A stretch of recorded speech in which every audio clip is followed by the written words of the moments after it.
Indian school தார்சைத்தில் KG2 kids, அதாவது kinder garden கிட்ஸுக்கு KG2 முடிச்சுட்டு கிரேட் 1 போவாங்க இல்லையா? ஸோ அந்த கிட்ஸ்க்குலாம் வந்து கிராஜுவேஷன் டே வந்து நடந்தது. அதுக்கு வந்து KG1 கிட்ஸ் எல்லாமே சேர்ந்து நிறைய ஈவெண்ட்ஸ்லாம் வந்து வச்சுருந்தாங்க. பட்டு வந்து பார்த்திங்கன்னா சிங்கிங் வந்து பார்ட்டிசிபேட் பண்ணியிருந்தான், ப்ரேயர் சாங்.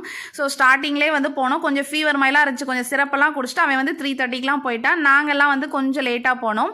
நாங்கள் போகிறப்போ வந்து பார்த்திங்கன்னா அவ்வளோ அழகாக கிட்ஸ் எல்லாம் அந்த கிராஜுவேஷன் ட்ரெஸ் எல்லாம் போட்டு கிளாஸ் வைஸ் அவ்வளோ சூப்பராக நின்னாங்க. போகிறப்பவே பட்டு வந்து அப்படியே ஸ்டேஜ்லலாம் நிற்க வச்சுருந்தாங்க.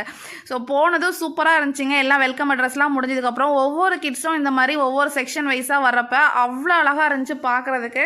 அஸ் அ பேரண்டாக அந்த இடத்துல ரொம்ப எமோஷ்னலாக இருந்துச்சு. அதுக்கப்புறம் வந்து பார்த்திங்கன்னா ப்ரேயர் சாங் ஸ்டார்ட் பண்ணுறப்ப வந்து பார்த்திங்கன்னா எல்லாருமே எந்திரிச்சதுனால அது தெரியவே இல்லை. பால்கனியில் இருந்தால் ரொம்ப நல்லா தெரிஞ்சிருக்கும்.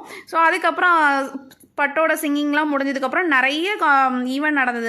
கிட்ஸுக்கான டான்ஸாக இருக்கட்டும், நிறைய ஈவெண்ட்ஸ்லாம் நடந்தது. இது எல்லாமே வந்து பார்த்திங்கன்னா ரொம்ப யூஸ்ஃபுல்லாக உள்ள மாதிரி தான் இருந்துச்சு. ஒவ்வொரு விஷயத்தையும் சொல்கிற மாதிரி இருந்துச்சு. அப்புறம் பட்டும் வந்து ஈவெண்ட்லாம் முடிச்சுட்டு அவன் வந்து கொஞ்சம் ஜூஸும் அப்புறம் ஸ்நாக்ஸ் எல்லாம் ஃபுட்டெல்லாம் அவனுக்கு கொடுத்துருந்தாங்க. ஸோ அதெல்லாம் வாங்கிட்டு வந்து கொஞ்சம் இங்கே வந்து சாப்பிட்டுட்டு இருந்தாங்க. நாங்களும் கொஞ்சம் ஈவெண்ட்லாம் பார்த்தோம். அதுக்கப்புறம் வந்து பார்த்திங்கன்னா ஒவ்வொரு கிட்ஸுக்காக வந்து கிராஜுவேஷன் ஸ்டார்ட் ஆச்சு. அதாவது ஒவ்வொரு செக்ஷன் வைஸாக ஒவ்வொரு கிளாஸ் வைஸாக கூப்பிட்டாங்க ஒவ்வொரு பசங்களையா. அந்த பெரிய ஸ்க்ரீனில் அந்த பசங்களோட ஃபோட்டோஸ்லாம் பார்க்குறதுக்கு அவ்வளோ நல்லா இருந்துச்சு. நாங்களும் கொஞ்சம் நேரம் இருந்துட்டு வெளியே பசங்களோட ஃபோட்டோஸ்லாம் எடுத்துகிட்டு அப்படியே கிளம்பி வந்தாச்சு. பாய்.